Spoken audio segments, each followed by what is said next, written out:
Hello, Syngap land. My name is Michael Graglia, and this is episode 149 of Syngap 10, the Syngap 1 podcast. Today is Tuesday, September 10th, and I've been trying to do this podcast for like a week, but there's been a lot going on. Let's start with what you need to know, and then I'll do some pontificating. First thing you need to know is Tom Frazier is recruiting for his study for the eye tracking, right? So Tom Frazier, and you might have been like, oh, I did that a year ago. If you did that a year ago, you did version 1. This is the follow-up study. And if you are not in the Tom Frazier follow-up study, I need you to sign up for the Tom Frazier study right now. You don't have to go anywhere. You just have to do the consenty thing, which we all have to do for everything. And then you basically now in 3 months, in 6 months, maybe in 9 months, you log on and you have your kid watch something on a computer for 20 minutes. That's it. The computer, the camera on the computer, just like the camera on the computer right now is recording me, will record the child's face and we'll see what things on the screen their eyes go to. What this will do is it will give Tom a large number of patients for him to show in publications, and he's already got multiple publications here, that this tool can track and score our kids on a number of metrics. And what this will do is it will give us a tool that we can use in clinical trials. If you want to just stop right now and sign up for the Tom Frazier eye tracking follow-up study. In fact, don't even check if you already, maybe I did it, maybe I did. Just sign up again. If you sign up again and you're already in, Katie will tell you that. So the link is syngap.fund/I2. Very, very smart, Ed. The other thing you can do is just email khubba@jcu.edu, John Carroll University.edu, and ask Katie, be like, hey, I want to sign up for the eye tracking study. Please, I want every family to do this. I've talked about this before. I'll look for a link to the previous episodes, but this is super important. Right now we have about 30 people who signed up for the follow-on study. I need that number to be 200. We really want to give Tom a lot of data to give him a powerful paper so that industry can use that paper and this tool to facilitate clinical trials for Syngap 1. Please, everybody sign up. The other big piece of news is, we always need more money, and that's never been more true. We just got a bunch of exciting grants, and I'll tell you right now, we're not going to be able to fund all of them because we don't have enough resources. So it's a separate problem. But we have joined the Combined Federal Campaign. What does that mean? That means that if you are a member of the U.S. military, thank you for your service, or a federal employee in any other way, shape, or form, you can now donate to the Syngap Research Fund through the Workplace Giving Program for the United States federal government called the Combined Federal Campaign. The government's never been very good at interesting names. But becoming a part of the CFC is a big deal. It's a chance. I had one federal employee tell me, we're not supposed to talk about our causes and our charities at work because we're feds. But, when the CFC rolls around, that's our chance to talk about our charities. So now anyone who is working for the federal government and wants to raise money for and raise awareness for SRF, we are part of the CFC. Every charity in the CFC gets their own 5-digit number, and we got very lucky here with a number that is actually you can remember. It seems like the one good thing about Syngap. We got a gene name that makes sense, Syngap 1. Some of the gene names are crazy. And we now have a CFC number you can remember, which is 333, right? 3 3s, 2 1. That's it. 33321. That's our CFC number. Any Fed anyone who works for any part of the federal government, go and be like, hey, SRF is part of the CFC. Right now is year-end fundraising time. 33321. 33321. Tweet it out. Tell everyone. Share the link in the show notes. Super exciting. Lauren Perry, you will not be surprised to hear, was instrumental in filling out ridiculous amounts of paperwork to get this done. Thank you, Lauren. Excellent work. Some press about friends of the fund. I want to mention Praxis, who is one of the companies, who was the second company to come out and say they're working on Syngap. And the CEO there, Marcio, is an excellent guy. And the CSO is Steve Petru, who our Australians will know well. Don't get confused, Mike. Has just announced really exciting news in a press release about a drug for SCN2A and SCN8A. Why? That's not Syngap. Why? We're not a sodium channel. Why? Well, it's great news because we like to see Praxis getting traction and credibility with the FDA on these genetic diseases, and we like to see Praxis have commercial success so they have more money to work on Syngap, which we believe is in their pipeline. So congratulations, Praxis. Interesting article in the show notes about that drug and SCN2A and 8A. Very exciting. Also, today, we dropped a press release announcing our partnership with Unravel. Unravel Bioscience is the company I talked about last week. We're doing the little nasal swabby things on about 30 patients to collect some RNA data there. I want to thank all the families who accepted that invitation, who have swabbed. And I got an email today, I think it was from Eric, thank you, Eric, saying, hey, we just mailed those swabs off to Unravel. Exciting news, guys.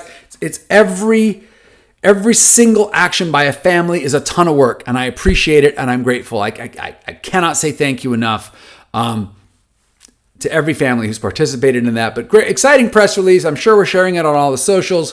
As usual, go to all of our socials, amplify that. I think what Unravel's doing under the leadership of Richard Novak is really exciting, and I'm thrilled to be partnering with them. I've started adding this research update just to tell you how many papers there are in Syngap 1 and how many papers happened this year, because it's one of the things I watch. Links in the show notes if you want to see where I'm getting this data. But to date, there are 295 publications on PubMed concerning Syngap 1. 35 of those, more than 10%, happened just this year, right? And that puts this year in third place behind 2 recent years. The biggest number of papers ever written in 1 year about Syngap 1 is 43. And I'm telling you, this year, that 35 is going to get north of 43 because I've seen so many drafts. And there's some of the stuff that pops up I didn't even know was coming. It's very exciting. We have succeeded, my friends, in increasing the visibility of Syngap 1 for researchers. And sometimes we fund the research and sometimes we don't. But a lot of work is getting done. I want to call out 3 papers that were on top of the list that I haven't mentioned before. One of them is a humanized mouse from Penn. This is really exciting. What's a humanized mouse? Well, what we do a lot with pretty much all this preclinical research is we stick therapies and drugs and whatever into mice. And then we cut them up and split them up and then analyze them, whatever. But what we're doing there is we're working on the mouse version, the murine version, if you're a scientist and you like to take perfectly good English and make more confusing words for it. But these mice have mice Syngap 1. Makes sense, right? But the trouble is some of our very sophisticated therapies are actually designed for intricacies of the human version of Syngap 1. But we can't do experiments on humans. So what do? Well, we take the human version of Syngap 1 and we stick it into a mouse. Brilliant! So there's a paper there showing that, and it's more than a paper. It means that mouse exists. That mouse is available at the Jackson Labs, due in part to SRF's strong championing of the JACs and our work with them. We have a lot of mouse work going on there. And so congratulations to Ben Prosser and the team at Penn for that mouse. It's really exciting, and I hope it will allow more targeted precision genetic therapies focusing on human Syngap 1 to be tested in mice so we can prove concept and get into clinical trials. There's a lot of cool science happening in labs, and I'm sick of it. I want to see clinical trials, and this mouse will help us get there faster. Speaking of clinical research, congratulations to Dr. Connie Smith-Hicks, MD, PhD, from Johns Hopkins, who just published a paper on the behavioral phenotype of Syngap 1. I read this paper. Scientists really have to be very muted and balanced, and you've heard me say 1,000 times, Syngapians have a really challenging behavioral phenotype, and all of us are getting our butts kicked. This paper, I think, supports that. The language is very neutral, but the data is pretty strong. So congratulations, Connie. Great paper. And then Joseph Smith at Vanderbilt has written a paper on catatonia in Syngapians. And I'll be honest with you, I had to go back and watch his webinar to really understand what catatonia is. But some of our Syngapians, as they get older, start to develop catatonia. And it could be a signal to look for Syngap. But Dr. Smith talks a lot about what meds have worked. And then he's also got a document in medRxiv, right? So we have bioRxiv and medRxiv. bioRxiv is for scientific basic research focused on and these are preprints on science, and then medRxiv is preprints on medicine. So what Dr. Smith has done is he's got a paper on catatonia that includes some Syngap case studies, and he's got medRxiv on treatment of people with catatonia that has some Syngap protocols in there. Really, really exciting stuff. So all in all, the stuff I want to tell you about, very exciting. Sign up for the Frazier study. Tell all your friends about 33321, our CFC number, and look forward to more great news from Praxis and Unravel. And congrats to Doctors Prosser, Smith, Hicks, and Smith.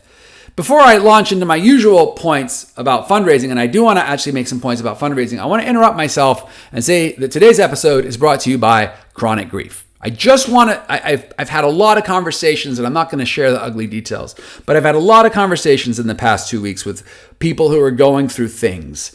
And I want to remind every single Syngap family that if you have a Syngapian, you are going through grieving, right? This is really, really hard. These kids go forward and they go backward.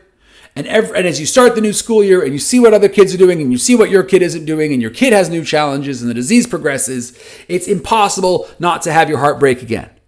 Here's what we do though. Here's what I've observed. We get tough. We're too damn tired. We can't handle the pain, so we indulge in a little denial. Denial is very healthy, right? If you can't handle the pain, a little denial softens the pain. You just got to deal with it later.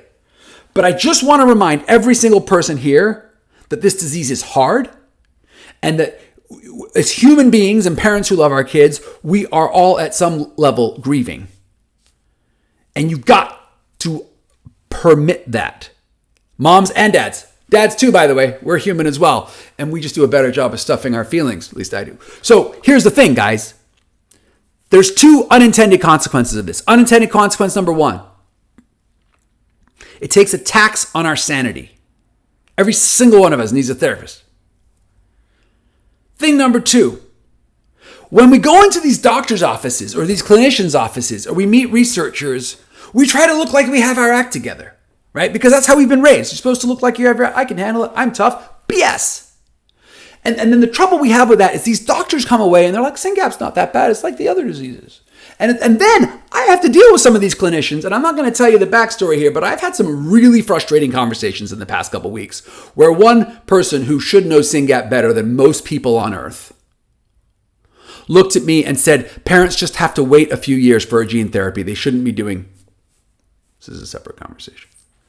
And it took all my self-control not to scream at the top of my lungs. We can't wait. We need help now. These kids are suffering, and so are their siblings and their families.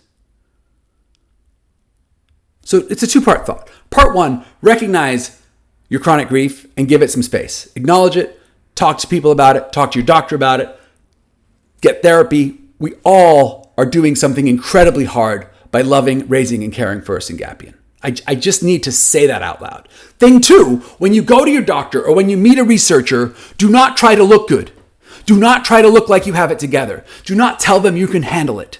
We can't handle it. This is ridiculous. And we just have to be honest with our clinicians and the researchers when we meet them about how damn hard this is. And we have to spell it out for them in painful detail. We have to talk about the diapers. We have to talk about the bites. We have to talk about the elopement. We have to talk about the siblings. We have to talk about the grief. And until we beat this into their thick, highly educated skulls, it is not obvious to me that they will understand our sense of urgency or that they will actually internalize how quickly they need to move. Lecture complete. All right, let me move on. Volunteering. I want to thank all the volunteers who have been stepping up. Amber on the design team has just been knocking it out of the park. I'm so grateful. It really, guys, tremendous work. Please keep volunteering. You don't have to be a scientist to volunteer with SRF. We desperately need project management. We desperately need help with finance. There is a mountain of work to do, and there are some heavy hitters out there, all the leaders, Virginie, Ed, Suzanne, Heather, I can go on and on and on. These people have done amazing work. But we need volunteers. If you have any bandwidth as you're dealing with all your chronic grief, come and help us. Fundraising, we cannot fundraise enough. I want to thank the Smarts for Syngap team who've done some fundraising. Eric and Emily, amazing work. That trivia night is over. The Scramble for Syngap. Oh, this is exciting. The Scramble for Syngap, led by Julie Miles and her husband, is in 26 days on October 5th in South Carolina. They did a TV spot. Great job, Julie. They got on TV. They talked about Syngap. They took Miller up there. They looked like they had it together. Amazing work, Julie. So please, support Scramble for Syngap if you're down there. The Syngap Research Fund Gala in New Jersey is in 39 days on October 18th. Congratulations, Nancy. Please support that.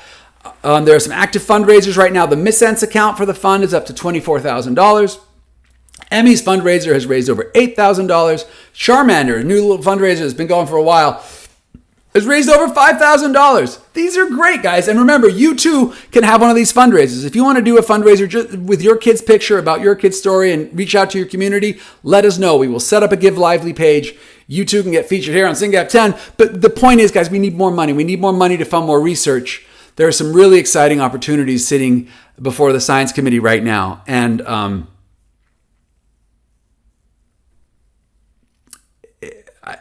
it's always hard for me to say no to something because of lack of funds. So let's all try to raise some money. If you know anybody who's got a DAF or the ability to give, reach out to them. If they want to talk to SRF, get them on the phone with me. Fundraising is priority one these days.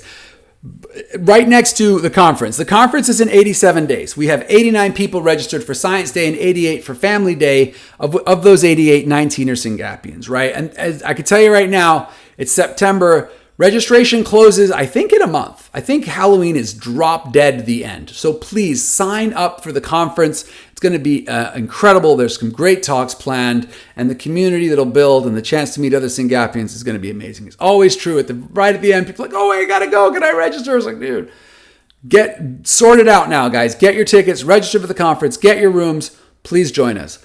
In conclusion, there is still time, because I want your time, your money, and your blood. So there's blood donation going on, which is not blood donation as such, but collecting samples from Syngapians and family controls to facilitate research. If you are in Atlanta or Kansas City in September, there are locations you can go to. If you're coming to the conference, those 19 patients and their families, we will be collecting at the conference as well. And these are phlebotomists, it's IRB approved, it's consented, it's through COMBINEDBrain, it's a big fancy place, all the samples go. Very, very good. Social media matters. Please follow us on all channels, wherever you hang out, LinkedIn, YouTube, whatever. And make sure you amplify, comment on our content. It really helps our content get out there, and it helps the next family who's diagnosed. When they search Syngap1, all those little likes and retweets, whatever, the algorithms consume that, and then they serve up SRF content, and then those Syngap families find SRF. That's how we help each other. We have to use digital. YouTube, we have 1,090 followers. LinkedIn, 3,765. It is so hard to get more followers on LinkedIn. We can keep working on that. Twitter, X, whatever it's called, 11,600. Instagram, TikTok, all the things. If you're newly diagnosed and you're listening to this, welcome. There is hope. There's a lot going on. Syngap.fund/resources. That's for you. Please, wherever you're listening to this, share and like Syngap 10. Make sure you give us 5 stars on Apple Podcasts or whatever you're listening on, Spotify, because that, again, will help more families find us and understand that the future is changing fast. Thanks so much for listening. Hang in there. Talk to you soon.